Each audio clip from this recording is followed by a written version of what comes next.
ਭਾਈ ਅੰਮ੍ਰਿਤਪਾਲ ਦੀ ਸਭ ਤੋਂ ਸੋਹਣੀ ਗੱਲ ਕਿਹੜੀ ਲੱਗੀ ਜਿਹਨੂੰ ਸੁਣ ਕੇ ਤੁਸੀਂ ਸਿੱਖ ਧਰਮ ਦੇ ਵਿੱਚ ਅੱਜ ਪਹੁੰਚੇ ਹੋ? जैसे कि वो पुराना इतिहास याद दिलाते हैं कि अपनी कौम ने क्या क्या किया है और किस किस के लिए क्या क्या किया है, मतलब किस तरीके से वो लड़ी है। अपनी जो सिख कौम है अपने बारे में जब बताते हैं तो उनकी ये वाली बातें मेरे को अच्छी लगती हैं। और सारी जो पीछे पीछे की जो बातें हैं, जितनी जंगें हुई है, जितना अच्छा जितना भी इन्होंने काम किया है पहले, उनके लिए जो बंदी सिंघा की रिहाई के लिए जो वो लगा है कौमी इंसाफ मोर्चा, अब उसमें साथ देंगे पूरा। उसके बाद अपना सीखेंगे सिक्खी को, अमृत सकेंगे फिर उसके बाद। ਜਿਹਦਾ ਮਨ ਬਣਦਾ ਵਾ ਅਸੀਂ ਉਸ ਬੰਦੇ ਦਾ ਨਸ਼ਾ ਛਡਾਉਂਦੇ ਹਾਂ, ਉਹਦੀ ਸੇਵਾ ਕਰਦੇ ਹਾਂ, ਉਹਨੂੰ ਜੋ ਚੀਜ਼ ਦੀ ਲੋੜ ਆ ਪੂਰੀ ਕਰਦੇ ਹਾਂ।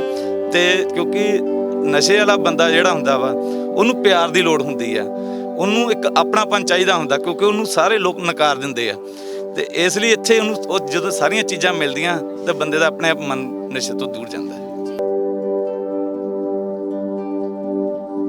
ਵਾਹਿਗੁਰੂ ਜੀ ਕਾ ਖਾਲਸਾ, ਸ਼੍ਰੀ ਵਾਹਿਗੁਰੂ ਜੀ ਕੀ ਫਤਿਹ। ਇਸ ਵੇਲੇ ਆਪਾਂ ਮੌਜੂਦ ਹਾਂ ਕੌਮੀ ਇਨਸਾਫ ਮੋਰਚੇ ਯਾਨੀ ਕਿ YPS ਚੌਂਕ ਦੇ ਵਿੱਚ, ਜਿੱਥੇ ਸ਼ਰਧਾ ਦੇ ਨਾਲ ਸੰਗਤਾਂ ਜਿਹੜੀਆਂ ਦੂਰ ਦਰਾਡੇ ਤੋਂ ਆਉਂਦੀਆਂ। ਪਹਿਲਾਂ ਵੀ ਇੱਕ ਤੂਫਾਨ ਵੀਰ ਜੋ ਕਿ ਮੁਸਲਿਮ ਪਰਿਵਾਰ ਤੋਂ ਸਿੱਖ ਧਰਮ ਦੇ ਵਿੱਚ ਆਏ ਸੀ, ਉਹਨਾਂ ਦੇ ਨਾਲ ਵੀ ਤੁਹਾਡੀ ਮੁਲਾਕਾਤ ਕਰਵਾਈ ਸੀ। ਅੱਜ ਫਿਰ ਤੋਂ ਇੱਕ ਨੌਜਵਾਨ ਜੋ ਯੂਪੀ ਦਾ ਰਹਿਣ ਵਾਲਾ ਹੈ ਤੇ ਇੱਕ ਮੁਸਲਿਮ ਪਰਿਵਾਰ ਦੇ ਨਾਲ ਸੰਬੰਧ ਰੱਖਦਾ ਤੇ ਇਸ ਵੇਲੇ ਉਹ ਸਿੱਖ ਧਰਮ ਦੇ ਵਿੱਚ ਜਿਹੜੇ ਆ ਬਹੁਤ ਹੀ ਜਲਦੀ ਪਹੁੰਚਣ ਵਾਲੇ ਆ, ਭਾਵ ਪਹੁੰਚ ਤਾਂ ਚੁੱਕੇ ਆ ਪਰ ਬਹੁਤ ਹੀ ਜਲਦੀ ਉਹ ਅੰਮ੍ਰਿਤ ਜਿਹੜਾ ਹੈ ਛਕ ਲੈਣਗੇ। ਗੱਲਬਾਤ ਕਰਾਂਗੇ, ਪਹਿਲਾਂ ਫਤਿਹ ਬੁਲਾ ਦਈਏ। ਵਾਹਿਗੁਰੂ ਜੀ ਕਾ ਖਾਲਸਾ, ਵਾਹਿਗੁਰੂ ਜੀ ਕੀ ਫਤਿਹ।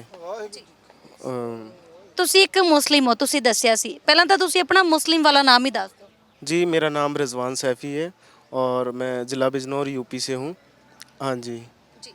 और ਤੁਸੀਂ ਆਫ ਕੈਮਰਾ ਸਾਨੂੰ ਇਹ ਗੱਲ ਦੱਸੀ ਸੀ ਕਿ ਤੁਸੀਂ ਸਿੱਖ ਬਣਨਾ ਚਾਹੁੰਦੇ ਹੋ। ਕੀ ਕਾਰਨ ਹੈ ਕਿ ਤੁਸੀਂ ਇੱਕ ਮੁਸਲਿਮ ਧਰਮ ਤੋਂ ਇੱਕ ਸਿੱਖ ਧਰਮ ਦੇ ਵਿੱਚ ਆ ਰਹੇ ਹੋ?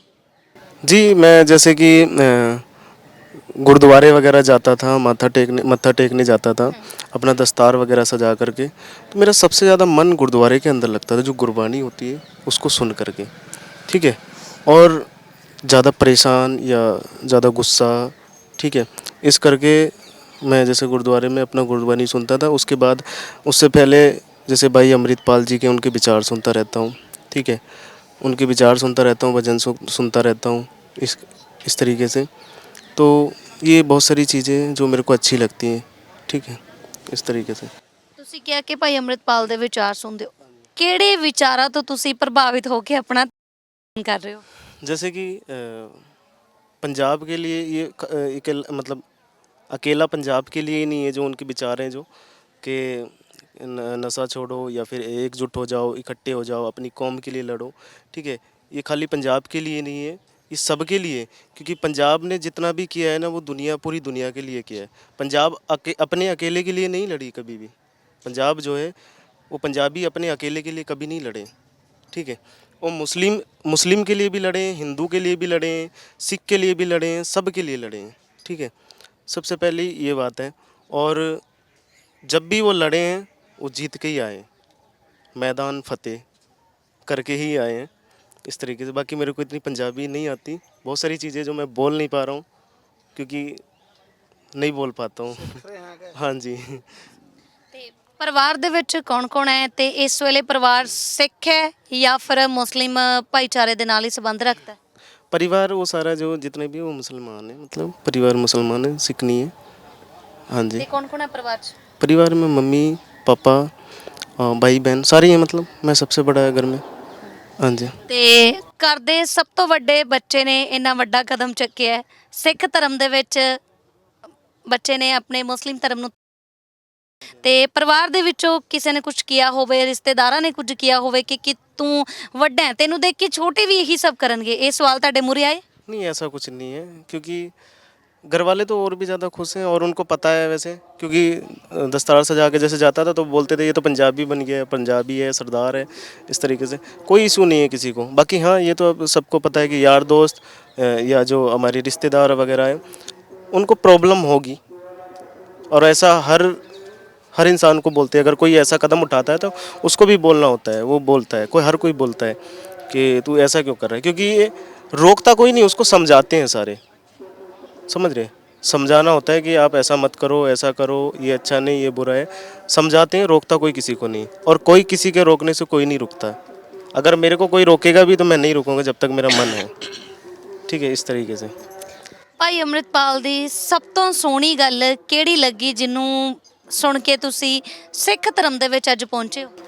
जैसे कि वो पुराना इतिहास याद दिलाते हैं कि अपनी कौम ने क्या क्या किया है और किस किस के लिए क्या क्या किया है, मतलब किस तरीके से वो लड़ी है।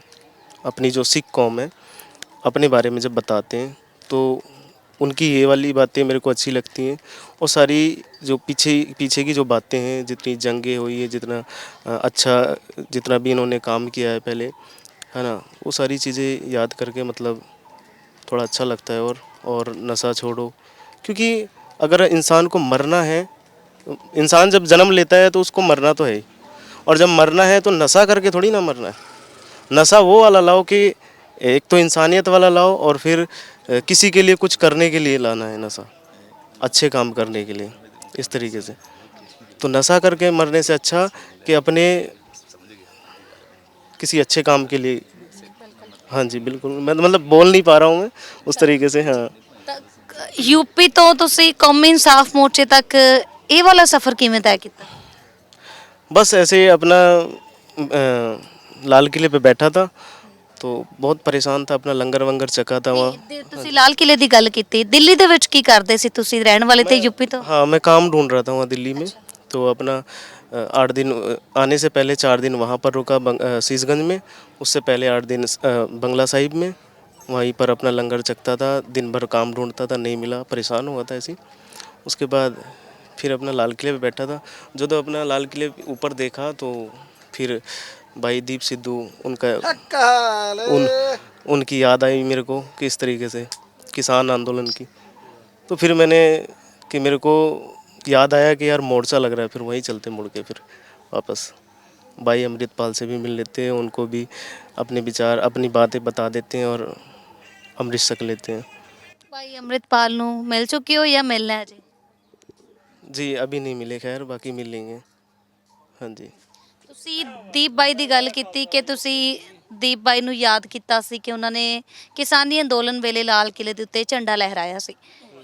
ਉਸ ਵੇਲੇ ਤੁਸੀਂ ਇੰਨਾ ਕੁ ਜ਼ਿਆਦਾ ਕੀ ਸਿੱਖ ਧਰਮ ਦੇ ਨਾਲ ਜੁੜੇ ਹੋਏ ਸੀ ਕਿ ਤੁਸੀਂ ਦੀਪ ਬਾਈ ਦੀ ਵੀਡੀਓਜ਼ ਵੀ ਦੇਖੀਆਂ, ਤੁਸੀਂ ਕਿਸਾਨੀ ਮੋਰਚੇ ਨੂੰ ਵੀ ਦੇਖਦੇ ਹੁੰਦੇ ਸੀ? बिल्कुल बिल्कुल, किसानी मोर्चा देखता था, मैं बाहर रहता था, तो मेरा बड़ा मन करता था कि मैं आंदोलन में मैं शामिल हूँ। मेरे को ये चीज़ नहीं सो वो मेरे को ये चीज़ से वो कोई दिक्कत नहीं थी कि मैं मुसलमान हूँ, कि मेरे को नहीं जाना चाहिए वहाँ पर। मेरे अंदर ये चीज़ आती थी, किसान आंदोलन हो रहे हैं, सिख कौम जो लड़ रही है वो अपने पंजाब के लिए नहीं, पूरे देश के लिए लड़ रही है, पूरे देश के किसानों के लिए लड़ रही है ना, इस तरीके से। तो मेरे को भी वही चीज़ याद आती थी कि मेरे को भी जाना चाहिए वहाँ पर, तो मैं नहीं जा पाया था क्योंकि मैं बाहर था उस टाइम। तो इस तरीके से बाकी अब मेरे को मौका मिला है यहाँ पर आने का और शामिल होने का। अब यहाँ पर आया हूँ तो मेरे को बहुत अच्छा लग रहा है, और यहाँ पर अब उनके लिए जो अब बंदी सिंघा की रिहाई के लिए जो वो लगा है कौमी इंसाफ मोर्चा, अब उसमें साथ देंगे पूरा। उसके बाद अपना सीखेंगे सिक्खी को, अमृत सकेंगे फिर उसके बाद। हाँ जी। ਤੇ ਸਿੱਖ ਧਰਮ ਦੇ ਵਿੱਚ ਆ ਕੇ ਆਪਣਾ ਨਾਮ ਬਦਲਿਆ? ਕਿਉਂਕਿ ਹਰ ਕੋਈ ਜਦੋਂ ਹਿੰਦੂ ਤੋਂ ਸਿੱਖ ਬਣਦਾ ਹੈ, ਮੁਸਲਿਮ ਤੋਂ ਸਿੱਖ ਬਣਦਾ ਹੈ, ਤਾਂ ਉਹਨਾਂ ਨੇ ਨਾਮ ਬਦਲਣਾ ਹੁੰਦਾ, ਇੱਕ ਸਿੰਘ ਕੌਰ ਵਾਲਾ ਨਾਮ ਰੱਖਿਆ ਜਾਂਦਾ। ਤੁਸੀਂ ਕੀ ਰੱਖਿਆ ਨਾਮ? अभी अभी अभी तो कोई मतलब नाम नहीं रखा, बाकी सोच रखे है जिगर सिंह करके ऐसे। हाँ जी, जिगर सिंह। हाँ जी। ਕੋਈ ਖਾਸ ਮੈਸੇਜ ਸੰਗਤਾਂ ਵਾਸਤੇ ਬਾਕੀ ਸਭ ਬਾਰੇ ਜਾਂ ਮੁਸਲਿਮ ਸਮਾਜ ਬਾਰੇ ਹੋਵੇ? खास मैसेज ये है कि मैं इतनी दूर से यूपी से चल के यहाँ तक आया हूँ, और एक मुस्लिम परिवार से यहाँ पर आया हूँ। बस खास जो बात है वो यही कहना चाहूँगा मैं कि जो अपने पंजाब के रहने वाले हैं और पंजाब के लिए जो अपने खालसा पंथ के लिए जो यहाँ पर बैठे हैं सारे, तो उनको कहना चाहूँगा कि मैं वो जो अपने अपने घर में बैठे हैं वो उनको भी यहाँ पर आना चाहिए, उनको भी मतलब इस तरीके से शामिल होना चाहिए और अपने इंसाफ के लिए लड़ना चाहिए। मतलब ये कहना चाहूँगा मैं कि वो तो नज़दीक में है, मैं तो इतनी दूर से चल के आया हूँ, यूपी से चल के आया हूँ, ठीक है। तो अपनी कौम के लिए, अपने खालसा पंथ के लिए यहाँ पर आना चाहिए उनको भी, इस तरीके से। आखिरी सवाल, अमृत कदों छक रहे हो? अमृत अभी मैं दाढ़ा और केस और थोड़ी सीखी और मैं सीख लेता हूँ। जब तक मैं सीखूंगा नहीं तब तक मैं अमृत नहीं सकूँगा। बस। हाँ जी। ਤਾਂ ਬਹੁਤ ਬਹੁਤ ਧੰਨਵਾਦ ਗੱਲਬਾਤ ਕਰਨ ਦੇ ਲਈ। ठीक। ਨੌਜਵਾਨਾਂ ਦੇ ਵਿੱਚ ਲਗਾਤਾਰ ਹੀ ਸਿੱਖੀ ਨੂੰ ਲੈ ਕੇ ਉਤਸ਼ਾਹ ਪੈਦਾ ਹੋ ਰਿਹਾ, ਚਾਹੇ ਹਿੰਦੂ ਹੋਵੇ ਚਾਹੇ ਹੋਵੇ ਸਿੱਖ, ਹਰ ਕੋਈ ਚਾਹੁੰਦਾ ਹੈ ਕਿ ਉਹ ਸਿੱਖ ਧਰਮ ਦੇ ਵਿੱਚ ਆਵੇ ਕਿਉਂਕਿ ਸਿੱਖ ਧਰਮ ਹਰ ਕਿਸੇ ਨੂੰ ਬਹੁਤ ਹੀ ਜ਼ਿਆਦਾ ਪਿਆਰਾ ਲੱਗਦਾ ਹੈ। ਵੀਰ ਜੀ ਹੋਰੀ ਮੌਜੂਦ ਹੈ, ਉਹਨਾਂ ਨਾਲ ਗੱਲਬਾਤ ਕਰ ਲੈਂਦੇ ਹਾਂ ਕਿਉਂਕਿ ਉਹਨਾਂ ਦੀ ਬਦੌਲਤ ਹੀ ਜਿਹੜੇ ਨੌਜਵਾਨ ਨੇ ਲਗਾਤਾਰ ਸਿੰਘ ਸੱਜ ਰਹੇ ਨੇ, ਮੁਸਲਮਾਨਾਂ ਤੋਂ ਸਿੱਖ ਬਣਦੇ ਹੋਏ ਨਜ਼ਰ ਆ ਰਹੇ। ਉਹਨਾਂ ਨਾਲ ਗੱਲਬਾਤ ਕਰ ਲਾਂਗੇ ਕਿ ਉਹਨਾਂ ਦੇ ਵੱਲੋਂ ਕਿਸ ਤਰੀਕੇ ਦੇ ਨਾਲ ਨੌਜਵਾਨਾਂ ਨੂੰ ਪ੍ਰੇਰਿਤ ਜਿਹੜਾ ਹੈ ਕੀਤਾ ਜਾ ਰਿਹਾ। ਪਹਿਲਾਂ ਫਤਿਹ ਬੁਲਾ ਦਈਏ। ਵਾਹਿਗੁਰੂ ਜੀ ਕਾ ਖਾਲਸਾ, ਵਾਹਿਗੁਰੂ ਜੀ ਕੀ ਫਤਿਹ। ਵਾਹਿਗੁਰੂ ਜੀ ਕਾ ਖਾਲਸਾ, ਵਾਹਿਗੁਰੂ ਜੀ ਕੀ ਫਤਿਹ। ਹਾਂਜੀ, ਇੱਦਾਂ ਜੀ ਸਾਡੇ ਕੋਲ ਨੌਜਵਾਨ ਆਇਆ ਵੀਰ ਆਪਣੇ ਰਜਵਾਨ ਸੈਫੀ, ਇਹ ਆਪਣੇ ਯੂਪੀ ਤੋਂ ਆਇਆ ਸੀ। ਇਹਨੇ ਸਾਨੂੰ ਆ ਕੇ ਜਦੋਂ ਦੱਸਿਆ ਕਿ ਮੈਂ ਆਪਣੇ ਭਾਈ ਅੰਮ੍ਰਿਤਪਾਲ ਸਿੰਘ ਜੀ ਦੇ ਵਿਚਾਰ ਸੁਣ ਕੇ, ਬਾਈ ਦੀਪਜੀਤ ਸਿੱਧੂ ਦੇ ਵਿਚਾਰ ਸੁਣ ਕੇ ਮੈਂ ਉਹਨਾਂ ਤੋਂ ਪ੍ਰਭਾਵਿਤ ਹੋ ਕੇ ਫਿਰ ਇੱਕ ਨੇ ਗੱਲ ਸਾਨੂੰ ਹੋਰ ਦੱਸੀ ਕਿ ਜਦੋਂ ਆਪਣੇ ਕਰੋਨਾ ਕਾਲ ਚੱਲ ਰਿਹਾ ਸੀ, ਕਰੋਨਾ ਕਾਲ ਦੇ ਵਿੱਚ ਕਹਿੰਦਾ ਮੈਂ ਜਦੋਂ ਮੇਰਾ ਕੰਮਕਾਰ ਸਾਰਾ ਠੱਪ ਹੋ ਗਿਆ, ਸਾਰੇ ਜਾਣੀ ਕਿ ਰੁਝਾਨ ਜਿਹੜੇ ਬੰਦ ਹੋ ਗਏ, ਕਹਿੰਦਾ ਮੈਂ ਨੌਕਰੀ ਦੇ ਲਈ ਦਿੱਲੀ ਵਿੱਚ ਗਿਆ। ਮੈਂ ਉੱਥੇ ਕਾਫੀ ਦਿਨ ਕਹਿੰਦਾ 2 ਮਹੀਨੇ ਧੱਕੇ ਖਾਧੇ, ਪਰ ਮੈਨੂੰ ਕਿਸੇ ਨੇ ਕੁਛ ਨਹੀਂ ਪੁੱਛਿਆ। ਮੈਨੂੰ ਜੇ ਲੰਗਰ ਮਿਲਿਆ ਤਾਂ ਗੁਰਦੁਆਰਾ ਸਾਹਿਬ ਤੋਂ ਮਿਲਿਆ, ਬੰਗਲਾ ਸਾਹਿਬ ਤੋਂ ਲੰਗਰ ਛਕਿਆ। ਕਹਿੰਦਾ ਮੈਂ ਸੀਸਗੰਜ ਸਾਹਿਬ ਤੋਂ ਉੱਥੇ ਲੰਗਰ ਛਕਦਾ ਰਿਹਾ। ਕਹਿੰਦਾ ਇਹਨਾਂ ਚੀਜ਼ਾਂ ਤੋਂ ਮੈਂ ਪ੍ਰਭਾਵਿਤ ਹੋ ਕੇ ਕਿ ਯਾਨੀ ਕਿ ਸਿੱਖ ਕੌਮ ਕਿੰਨਾ ਯਾਨੀ ਕਰ ਰਹੀ ਹੈ, ਅਤੇ ਉਸ ਨੂੰ ਪ੍ਰਭਾਵਿਤ ਹੋ ਕੇ ਤੇ ਇਹ ਸਾਡੇ ਕੋਲ ਇੱਥੇ ਆਇਆ, ਪੁੱਛਦਾ ਪੁਛਾਉਂਦਾ। ਇਹਨੇ ਪੁੱਛਿਆ ਭਾਈ ਸਾਹਿਬ ਦਾ, ਇੱਥੇ ਪੁੱਛਿਆ ਜਥੇਬੰਦੀ ਦੇ ਸਿੰਘ ਕਿੱਥੇ ਆ, ਸਾਡੇ ਕੋਲ ਇੱਥੇ ਆਇਆ, ਭਾਈ ਸਾਹਿਬ ਕੋਲ ਆਇਆ, ਉਹਨਾਂ ਨਾਲ ਗੱਲਬਾਤ ਕੀਤੀ। ਇਹਨੇ ਆਪਣੇ ਬਾਰੇ ਵਿਚਾਰ ਦੱਸੇ ਕਿ ਮੈਂ ਸਿੱਖੀ ਵੱਲ ਆਉਣਾ ਚਾਹੁੰਦਾ ਵਾਂ ਅਤੇ ਮੈਨੂੰ ਹਜੇ ਕੁਛ ਨਹੀਂ ਪਤਾ, ਪਰ ਮੈਂ ਪ੍ਰਭਾਵਿਤ ਬਹੁਤ ਆ ਸਿੱਖੀ ਤੋਂ। ਅਤੇ ਭਾਈ ਸਾਹਿਬ ਨੇ ਚਲੋ ਹੁੰਗਾਰਾ ਦਿੱਤਾ ਕਿ ਚਲੋ ਜੇ ਸਿੰਘ ਕੋਈ ਸੱਜਣਾ ਚਾਹੁੰਦਾ ਵਾ ਸਾਡੇ ਕੋਲ ਤਾਂ ਜੀ ਆਇਆਂ ਨੂੰ। ਅਤੇ ਉਹਦਾ ਪੂਰਾ ਇਹਨੂੰ ਦੱਸਿਆ ਕਿ ਸਿੱਖੀ ਬਾਰੇ। ਬਾਕੀ ਮੁੰਡੇ ਨੇ ਵਧੀਆ ਸਲਾਹ ਦਿੱਤੀ, ਕਹਿੰਦਾ ਮੈਂ ਹਜੇ ਥੋੜ੍ਹਾ ਟਾਈਮ ਸਿੱਖੀ ਨੂੰ ਸਮਝੂੰਗਾ, ਉਹਦੀ ਮਰਿਆਦਾ ਸਮਝੂੰਗਾ, ਅਤੇ ਫਿਰ ਉਸ ਤੋਂ ਬਾਅਦ 'ਚ ਅੰਮ੍ਰਿਤ ਸੰਚਾਰ ਕਰੂੰਗਾ। ਹਜੇ ਸਾਡੇ ਕੋਲ ਉਹਦੇ ਬਾਰੇ ਹਜੇ ਸਿੱਖੀ ਬਾਰੇ ਸਿੱਖ ਰਿਹਾ ਵਾ ਕਿ ਸਿੰਘਾਂ ਦਾ ਕੰਮ ਕੀ ਆ, ਸਿੱਖੀ ਦਾ ਕੰਮ ਕੀ ਆ, ਅਤੇ ਹਜੇ ਮਰਿਆਦਾ ਕੀ ਆ, ਉਹਦੇ 'ਚ ਕੀ ਰਹਿਤ ਰੱਖਣੀ ਆ। ਇਹ ਜਦੋਂ ਉਹਦੇ ਵਿੱਚ ਪ੍ਰਪੱਖ ਹੋ ਜਾਏਗਾ ਤਾਂ ਫਿਰ ਅੰਮ੍ਰਿਤ ਸੰਚਾਰ ਕਰੇਗਾ। ਹਾਂਜੀ। ਤਾਂ ਨੌਜਵਾਨਾਂ ਦੇ ਵਿੱਚ ਬਹੁਤ ਜ਼ਿਆਦਾ ਉਤਸ਼ਾਹ ਪੈਦਾ ਹੋ ਰਿਹਾ ਕਿ ਅਸੀਂ ਸਿੱਖ ਧਰਮ ਦੇ ਵਿੱਚ ਆਉਣਾ, ਅਸੀਂ ਗੁਰਦੁਆਰਾ ਸਾਹਿਬ ਜਾਣਾ। ਹਰ ਕੋਈ ਜਿਹੜਾ ਬਾਕੀ ਸਭ ਸਥਾਨਾਂ ਨੂੰ ਛੱਡ ਕੇ ਸਿਰਫ ਗੁਰਦੁਆਰਾ ਸਾਹਿਬ ਆਉਣਾ ਚਾਹੁੰਦਾ। ਇਹਦੇ ਪਿੱਛੇ ਦਾ ਕੀ ਕਾਰਨ ਦੇਖਦੇ ਹੋ ਕਿ ਵੱਖ-ਵੱਖ ਧਰਮ ਵੀ ਜਿਹੜੇ ਨੇ ਸਿੱਖ ਧਰਮ ਤੋਂ ਬਹੁਤ ਜ਼ਿਆਦਾ ਪ੍ਰਭਾਵਿਤ ਹੋ ਰਹੇ ਆ?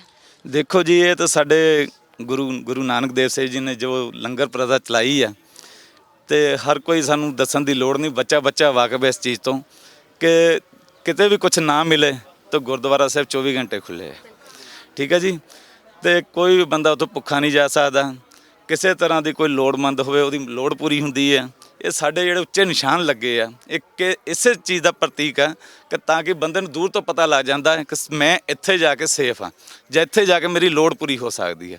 ਅਤੇ ਇਸ ਲਈ ਬੜੀ ਚੜ੍ਹਦੀ ਕਲਾ ਦਾ ਸਾਰਾ ਜਾਣੀ ਕਿ ਉਹ ਵਰਤਾਰਾ ਵਾ, ਅਤੇ ਜਿਹਦੇ ਤੋਂ ਪ੍ਰਭਾਵਿਤ ਹੁੰਦੇ ਲੋਕ। ਅਤੇ ਥੋੜ੍ਹਾ ਸਿੱਖੀ ਜਿਹੜੀ ਆ ਇਹ ਇੱਕ ਇਨਸਾਨੀਅਤ ਨਾਲ ਦੀ ਜੰਗ ਲੜਦੀ ਆ। ਲੋਕ ਸਮਝਦੇ ਖਰੇ ਪਤਾ ਨਹੀਂ ਕਿਸੇ ਧਰਮ ਦੇ ਖਿਲਾਫ, ਇਹ ਕਿਸੇ ਧਰਮ ਦੇ ਖਿਲਾਫ ਕੋਈ ਜੰਗ ਨਹੀਂ ਲੜਦੀ, ਕਿਸੇ ਮੁਸਲਮਾਨ ਦੇ ਖਿਲਾਫ ਨਹੀਂ ਲੜਦੀ, ਕਿਸੇ ਹਿੰਦੂ ਦੇ ਖਿਲਾਫ ਨਹੀਂ ਲੜਦੀ, ਕਿਸੇ ਈਸਾਈ ਦੇ ਖਿਲਾਫ ਨਹੀਂ ਲੜਦੀ, ਇਹ ਜ਼ੁਲਮ ਦੇ ਖਿਲਾਫ ਲੜਦੀ ਹੈ। ਅਤੇ ਇਸੇ ਜ਼ੁਲਮ ਦੇ ਖਿਲਾਫ ਲੜਦਿਆਂ ਤੁਹਾਨੂੰ ਪਤਾ ਲੋਕ ਬਹੁਤ ਤਰ੍ਹਾਂ ਦੇ ਨੇ, ਕੋਈ ਵਿਰੋਧ 'ਚ ਵੀ ਆਉਂਦੇ ਨੇ, ਕੋਈ ਪੱਖ 'ਚ ਵੀ ਆਉਂਦੇ ਨੇ, ਅਤੇ ਇਹ ਚੱਲਦਾ ਰਹਿਣਾ ਸਿਲਸਿਲਾ। ਪਰ ਸਿੱਖੀ ਦੀ ਹਮੇਸ਼ਾ ਜੈ-ਜੈਕਾਰ ਰਹੀ ਹੈ। ਖਾਲਸੇ ਨੇ ਰਾਜ ਕਰਨਾ, ਰਾਜ ਕਰੇਗਾ, ਅਤੇ ਚੜ੍ਹਦੀ ਕਲਾ ਰਹਿਣੀ ਹੈ ਅਤੇ ਚੜ੍ਹਦੀ ਕਲਾ ਰਹੇਗੀ। ਨੌਜਵਾਨਾਂ ਨੂੰ ਇੱਥੇ ਨਸ਼ਾ ਵੀ ਛਡਾਇਆ ਜਾ ਰਿਹਾ, ਜੋ ਭਾਈ ਅੰਮ੍ਰਿਤਪਾਲ ਦੀ ਜਥੇਬੰਦੀ ਆ ਉਹਨਾਂ ਦੇ ਵੱਲੋਂ ਨਸ਼ਾ ਛਡਾਊ ਇੱਕ ਤਰ੍ਹਾਂ ਦਾ ਕੇਂਦਰ ਕਹਿ ਸਕਦੇ ਹਾਂ ਇੱਥੇ ਖੋਲ੍ਹਿਆ ਗਿਆ। ਕੀ ਨੌਜਵਾਨ ਇੱਥੇ ਆ ਕੇ ਸੱਚਮੁੱਚ ਬਿਲਕੁਲ ਸਹੀ ਤਰੀਕੇ ਨਾਲ ਨਸ਼ਾ ਛੱਡ ਰਹੇ ਆ? ਕਿਉਂਕਿ ਜਿਹੜੇ ਨਸ਼ਾ ਛਡਾਊ ਕੇਂਦਰ ਆ ਉੱਥੇ ਨਸ਼ਾ ਛੱਡਣ ਦੀ ਬਜਾਏ ਨਸ਼ਾ ਵੱਧਦਾ ਦਿਖਾਈ ਦਿੰਦਾ। ਦੇਖੋ ਜੀ, ਪਹਿਲੀ ਗੱਲ ਤਾਂ ਮੈਂ ਕਲੀਅਰ ਕਰ ਲਵਾਂ, ਇਹ ਸਾਡਾ ਉਹ ਸੈਂਟਰ ਨਹੀਂਗਾ ਜਿਹੜੇ ਸੈਂਟਰ ਲੋਕ ਚਲਾ ਰਹੇ ਨੇ। ਇਹ ਭਾਈ ਅੰਮ੍ਰਿਤਪਾਲ ਸਿੰਘ ਵੱਲੋਂ ਇੱਕ ਬਹੁਤ ਤਕੜੀ ਮੁਹਿੰਮ ਚਲਾਈ ਗਈ ਹੈ ਕਿ ਜਿਹਦੇ ਵਿੱਚ ਲੋਕ ਸਾਡੇ ਗ੍ਰਸਤ ਹੋ ਗਏ ਸੀ ਨਸ਼ੇ ਦੇ ਵਿੱਚ, ਚਿੱਟੇ ਦੇ ਵਿੱਚ। ਇਹ ਉਹਨਾਂ ਨੂੰ ਵਾਪਸੀ ਮੁੜ ਆਪਦੇ ਘਰ ਵਾਪਸੀ ਲਿਆਉਣ ਲਈ, ਅਨੰਦਪੁਰ ਲਿਜਾਣ ਲਈ ਇਹ ਚਲਾਇਆ ਗਿਆ, ਮੁਹਿੰਮ ਚਲਾਈ ਗਈ ਹੈ।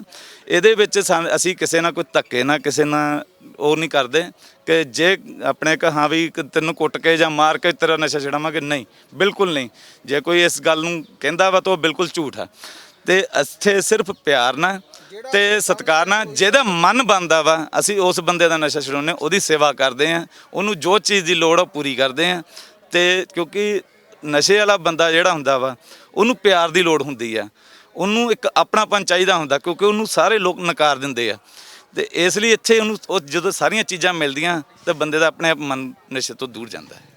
ਹਾਂਜੀ, ਬਹੁਤ ਬਹੁਤ ਧੰਨਵਾਦ ਭਾਜੀ ਗੱਲਬਾਤ ਕਰਨ ਦੇ ਲਈ, ਤੇ ਇਸੇ ਤਰੀਕੇ ਦੇ ਨਾਲ ਹੀ ਕੰਮ ਕਰਦੇ ਰਹੋ। ਜਿਹੜੇ ਸਾਡੇ ਸਿੱਖ ਨੇ ਉਹਨਾਂ ਨੂੰ ਹੋਰ ਵੀ ਜ਼ਿਆਦਾ ਚੜ੍ਹਦੀ ਕਲਾ ਮਿਲੇਗੀ, ਕਿਉਂਕਿ ਜਦੋਂ ਬਾਕੀ ਧਰਮਾਂ ਤੋਂ ਨੌਜਵਾਨ ਇੱਥੇ ਪਹੁੰਚਣਗੇ, ਨੌਜਵਾਨਾਂ ਦੇ ਹੁੰਗਾਰੇ ਦੇ ਨਾਲ ਹੀ ਇਹ ਮੋਰਚਾ ਜਿਹੜਾ ਫਤਿਹ ਕੀਤਾ ਜਾ ਸਕਦਾ ਹੈ।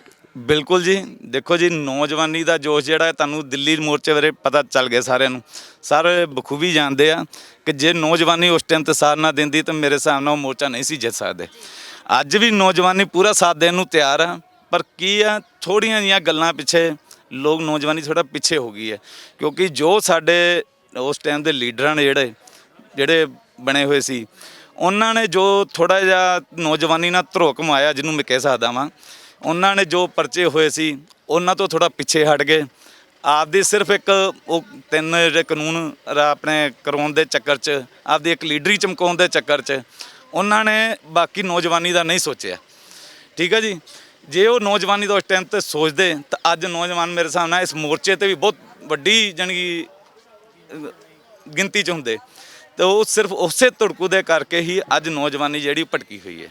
ਹਾਂਜੀ, ਬਹੁਤ ਬਹੁਤ ਧੰਨਵਾਦ ਗੱਲਬਾਤ ਕਰਨ ਦੇ ਲਈ ਤੇ ਆਪਣਾ ਕੀਮਤੀ ਸਮਾਂ ਦੇਣ ਦੇ ਲਈ। ਵਾਹਿਗੁਰੂ ਜੀ ਕਾ ਖਾਲਸਾ, ਵਾਹਿਗੁਰੂ ਜੀ ਕੀ ਫਤਿਹ ਜੀ। ਤਾਂ ਇਹ ਉਹ ਭਾਈ ਸਾਹਿਬ ਨੇ ਜਿਨ੍ਹਾਂ ਦੇ ਵੱਲੋਂ ਇੱਕ ਮੁਸਲਿਮ ਨੌਜਵਾਨ ਜੋ ਹੈ ਉਹਨਾਂ ਨੂੰ ਆਪਣੇ ਕੋਲੇ ਰੱਖਿਆ ਗਿਆ, ਉਹਨਾਂ ਨੂੰ ਸਿੱਖੀ ਤੋਂ ਜਿਹੜਾ ਹੈ ਜਾਣੂ ਕਰਵਾਇਆ ਜਾ ਰਿਹਾ। ਤੇ ਬਹੁਤ ਹੀ ਜਲਦ ਇਸ ਭਾਈ ਸਾਹਿਬ ਹੋਰਾਂ ਦੀ ਨਿਗਰਾਨੀ ਦੇ ਵਿੱਚ ਹੀ ਜੋ ਮੁਸਲਿਮ ਨੌਜਵਾਨ ਹੈ ਉਹ ਅੰਮ੍ਰਿਤ ਛਕਣਗੇ ਤੇ ਇੱਕ ਬਹੁਤ ਸੋਹਣੇ ਸਿੰਘ ਵੀ ਜਿਹੜੇ ਹੈ ਸੱਜ ਜਾਣਗੇ। ਲਗਾਤਾਰ ਕੌਮੀ ਇਨਸਾਫ ਮੋਰਚੇ ਤਸਵੀਰਾਂ ਤੁਹਾਡੇ ਨਾਲ ਸਾਂਝੀਆਂ ਕਰਦੇ ਰਹਾਂਗੇ। ਜੁੜੇ ਰਹੋ TF ਨਿਊਜ਼ ਦੇ ਨਾਲ।